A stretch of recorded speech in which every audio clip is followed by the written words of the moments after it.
क्या इस देश में एक महिला को इंसाफ पाने के लिए पहले पूरी तरह बर्बाद होना पड़ेगा? क्या जब तक अपराधी अपने इरादे में पूरी तरह सफल ना हो जाएं, तब तक कानून उसे रेप की कोशिश मानने से हिचकेगा? आखिर महिलाओं की सुरक्षा को लेकर ये बहस बार बार क्यों खड़ी हो रही है? नमस्कार, मैं हूं आपके साथ अग्रिमा और आप देख रहे हैं रिपोर्टर मैडम। आज की ये खबर सिर्फ एक अदालत के फैसले की नहीं है, ये उस भरोसे की है जिसके सहारे देश की करोड़ों बेटियां न्याय की उम्मीद करती थी। क्योंकि जब अदालतों के फैसलों की भाषा पर सवाल उठने लगे तो बहस केवल कानून की नहीं रहती, बल्कि पूरे समाज की हो जाती है।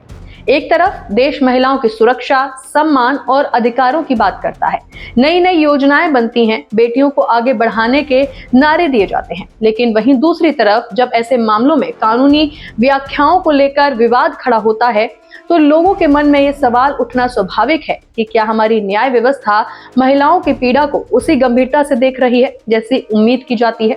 और यही वजह है कि आज पटना हाईकोर्ट का एक फैसला पूरे देश में बहस का विषय बन गया है। सोशल मीडिया से लेकर कानूनी विशेषज्ञों तक हर कोई एक ही सवाल पूछ रहा है, आखिर रेप की कोशिश की कानूनी सीमा क्या है? पटना हाईकोर्ट ने 2008 के एक मामले की सुनवाई करते हुए कहा कि यदि मेडिकल साक्ष्य या ऐसे ठोस प्रमाण मौजूद नहीं है जिनसे ये साबित हो कि आरोपी का स्पष्ट इरादा पेनिट्रेशन का था, तो महिला के कपड़े उतारने की कोशिश करना और उसके स्तनों को दबाना अटेम्प्ट टू रेप नहीं माना जाएगा।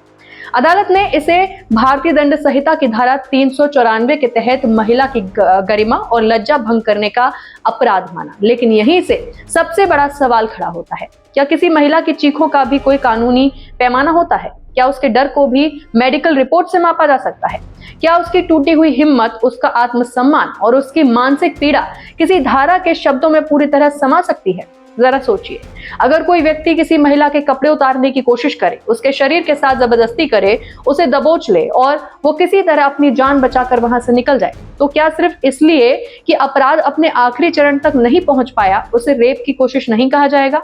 क्या यह तर्क एक पीड़िता के मन में उठे उस भय को कम कर देता है? क्या उस महिला के लिए यह मायने रखता है कि अपराधी अपने इरादे में सफल हुआ या नहीं? उसके लिए तो वो हमला उसकी गरिमा, उसकी सुरक्षा और उसके आत्मविश्वास पर होता है। और ये पहली बार नहीं है जब ऐसा विवाद सामने आया हो। मार्च 2025 में इलाहाबाद हाईकोर्ट ने भी एक नाबालिग से जुड़े मामले में ऐसी ही टिप्पणी की थी। उस फैसले में कहा गया था कि केवल स्तन छूना या पैजामे का नाड़ा तोड़ देना अपने आप में रेप या फिर रेप की कोशिश नहीं माना जा सकता। उस टिप्पणी पर देश भर में भारी नाराजगी देखने को मिली थी। मामला जब सुप्रीम कोर्ट पहुंचा तो सर्वोच्च अदालत ने उस फैसले पर रोक लगा दी। इतना ही नहीं, सुप्रीम कोर्ट ने उस टिप्पणी को असंवेदनशील और अमानवीय तक बताया था। यानी देश की सबसे बड़ी अदालत पहले ही इस संकेत दे चुकी है कि ऐसे मामलों में बेहद संवेदनशील दृष्टिकोण अपनाने की जरूरत है। लेकिन पटना हाईकोर्ट और इलाहाबाद हाईकोर्ट के कान पर जू तक नहीं रहेगा। अब पटना हाईकोर्ट का फैसला सामने आने के बाद वही सवाल एक बार फिर देश के सामने खड़ा है। क्या महिलाओं की सुरक्षा से जुड़े मामलों में कानून की मौजूदा व्याख्या समाज की अपेक्षाओं के अनुरूप है?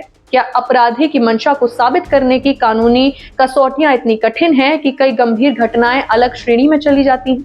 आज सोशल मीडिया पर लोग सवाल पूछ रहे हैं, महिला अधिकारों से जुड़े लोग अपनी चिंता जता रहे हैं, कानूनी विशेषज्ञ भी इस फैसले के अलग अलग पहलुओं पर चर्चा कर रहे हैं। बहस इस बात की नहीं है कि अदालत ने कानून के आधार पर फैसला क्यों दिया। बहस इस बात की है कि क्या मौजूदा कानून और उसकी व्याख्या महिलाओं की सुरक्षा और गरिमा की रक्षा के लिए पर्याप्त है। ये भी सच है कि अदालतें भावनाओं पर नहीं बल्कि कानून और उपलब्ध साक्ष्यों के आधार पर फैसला सुनाती हैं। किसी भी आरोपी को दोषी ठहराने के लिए कानूनी मानकों को पूरा करना जरूरी होता है, लेकिन ये भी उतना ही जरूरी है कि कानून की भाषा और उसकी व्याख्या समाज में न्याय के प्रति भरोसा बनाए रखे। क्योंकि जब कोई महिला ऐसे हमले का शिकार होती है तो उस पर सिर्फ शारीरिक नहीं बल्कि मानसिक और भावनात्मक हमला भी होता है। कई बार वो सदमे से बाहर नहीं निकल पाती, उसका आत्मविश्वास टूट जाता है और उसकी पूरी जिंदगी उस घटना से प्रभावित हो जाती है।